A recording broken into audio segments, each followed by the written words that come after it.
In 100 years, you, me, and everyone we know will be gone, replaced by the next set of humans who get to enjoy their short trip on Earth. All your decisions, regrets, and memories will be lost. Now, I know for some of you, you might perceive that in a negative way and think, oh, but what's the point anyways? We're all going to die. But I want you to look at it from a different perspective. What are you worried about?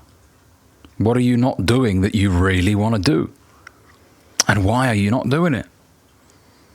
Because in 100 years, you're going to be gone. I'm going to be gone. Everyone that we know is going to be gone. So you being afraid to start that business, you being afraid to launch your YouTube channel, you being afraid to ask this girl out, seems a bit silly if we're all going to be gone in 100 years. When I read this about a year ago, it reminded me how finite this existence really is. I mean, we are extremely lucky to even exist.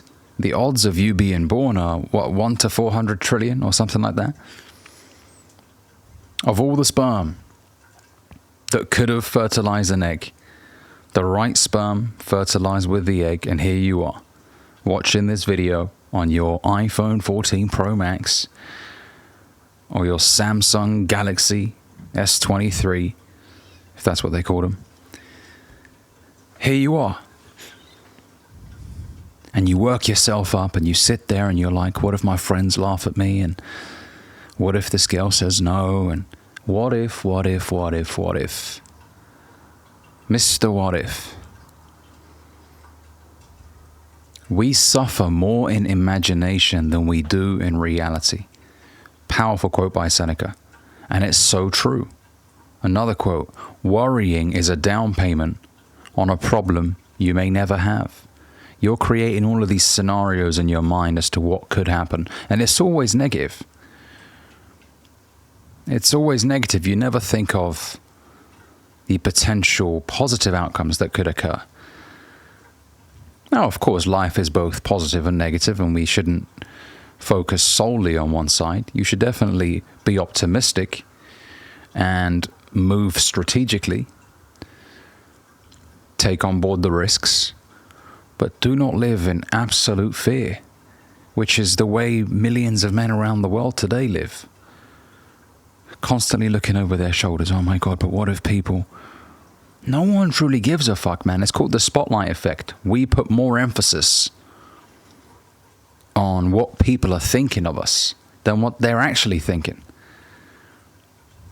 You think that this person sat across you in the park is focusing on you and is analyzing your every movement and the way you're speaking, and when in reality, this guy's got some AirPods in and he's listening to some football commentary or some shit. He doesn't even know that you're there. You're stressing over dumb shit. And if anything, some people are looking at you thinking, wow, this guy is incredibly good looking and man, he's taking care of himself. He's in shape. Some of these guys are intimidated by you in a good way.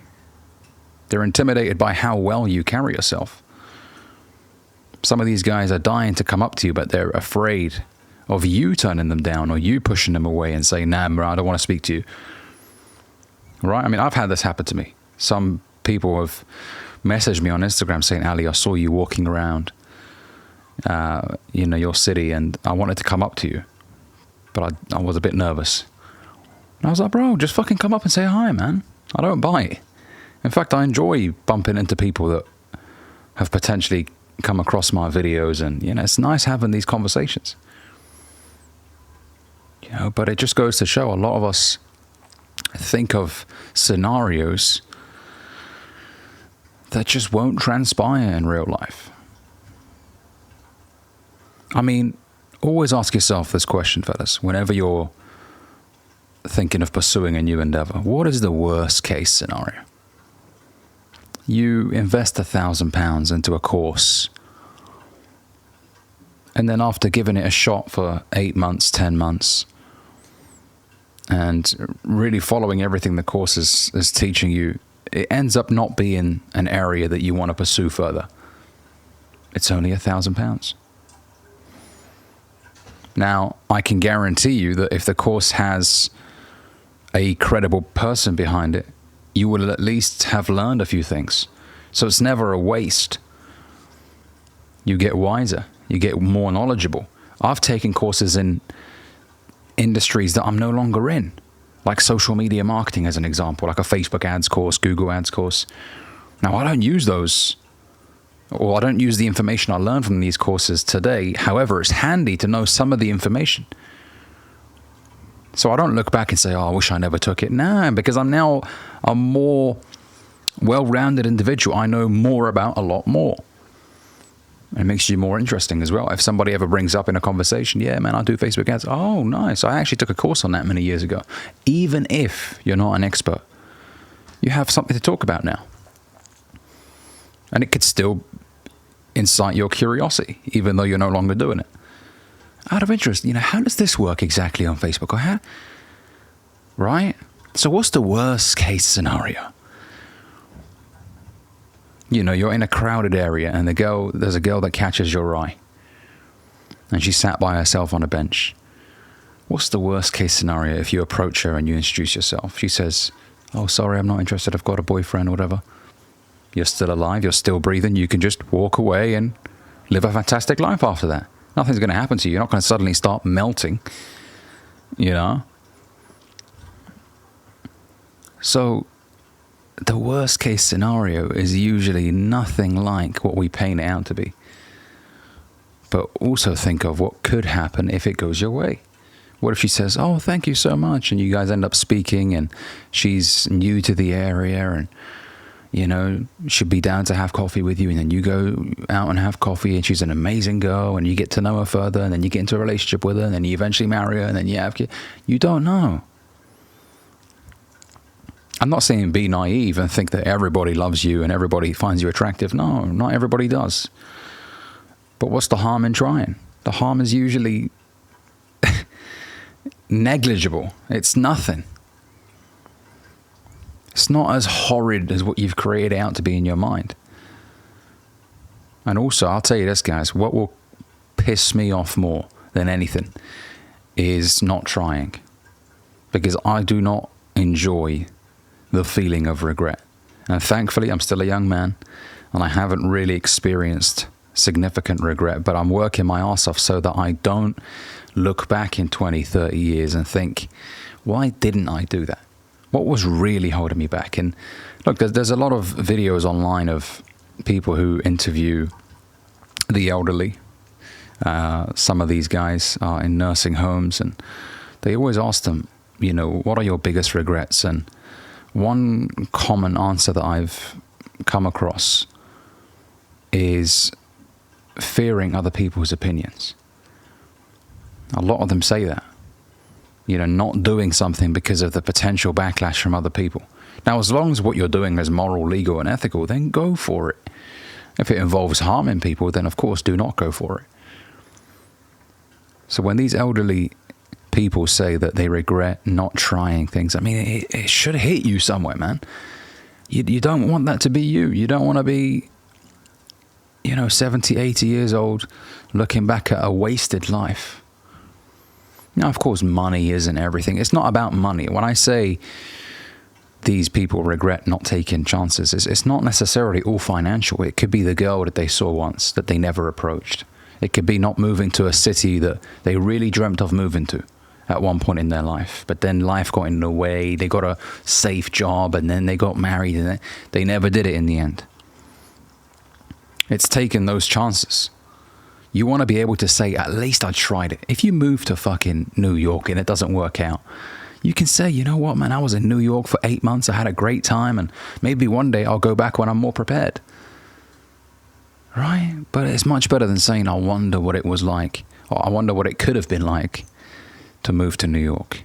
Could have, should have, would have. You don't want to be that guy. You want to be the guy that says, I've done this, I've done that. It doesn't all have to be successful. But you know what? You live and learn. And there's always sweetness in experiencing new things, even if it doesn't quite work out the way you intended it to. You still meet some good people along the way. You still try foods you've never tried before. And, you know, you got to take the positive out of every scenario, every situation. That's something that I aim to do as much as I can.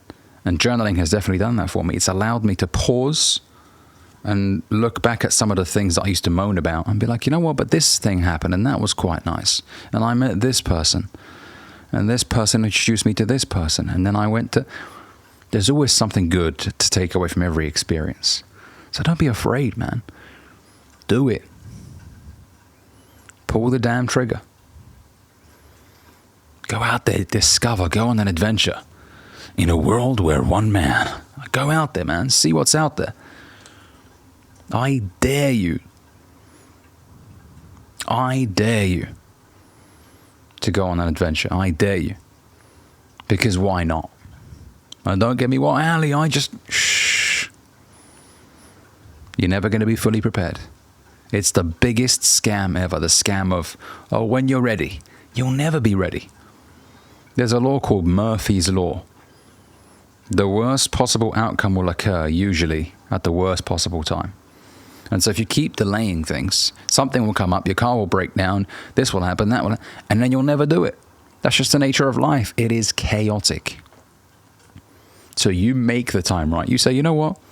What's really holding me back from moving to New York right now? Fuck it, I'm booking flights next month. I'm doing it.